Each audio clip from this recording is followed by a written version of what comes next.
Hi everyone, thank you for joining us for another one of our edible artifacts videos.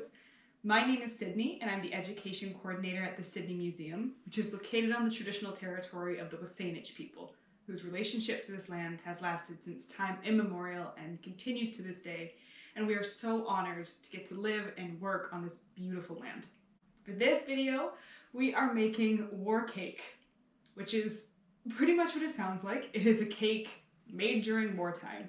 So it's missing a few key ingredients that you expect to find in a cake. So there's no eggs, there's no butter, and there's no white sugar. Now the recipe's pretty simple, but I honestly don't know how this is gonna taste, what it's gonna turn out like, so we'll have to see as we go. So first up, we combine a bunch of ingredients into a pot that boils on the stove.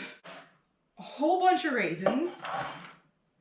The recipe actually didn't say how much, it just said a package, so I'm doing 2 cups. We'll see. I like raisins. Brown sugar, also a massive amount. Water. Shortening, like I said, no butter. Ugh. Shortening always kind of weirds me out. I know it's fine, but it's just soft and colorless. And we have cinnamon, cloves, and salt. Looks like a witch's brew or some weird stew happening here. Anyway, we boil this now. Raisin concoction has been boiled.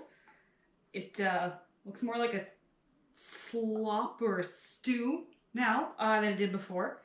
Honestly, it doesn't look too appetizing, but the cloves and cinnamon do make it smell like Christmas, so I guess we'll just see. We have a cooled sludge of raisin syrup. So our next step is to combine our sludge into flour and a baking soda slurry. Into our flour. Oh, that's not pleasant. This is gonna be an arm workout, I can already tell. Ugh.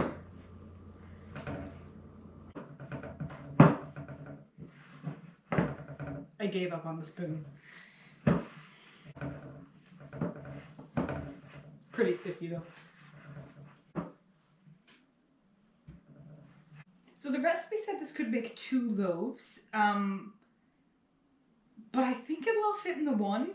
So this might be a mistake, but I'm gonna put it all in one. There's like a lot of raisins in there.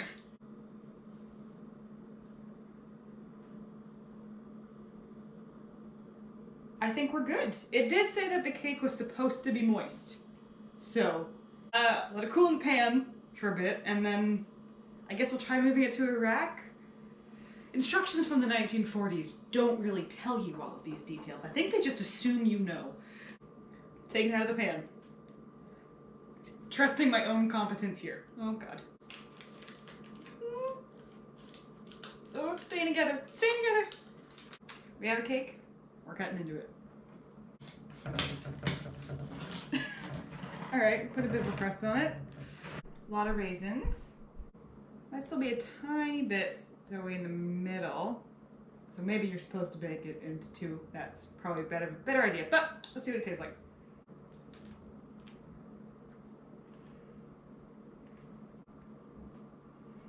It tastes almost molassesy.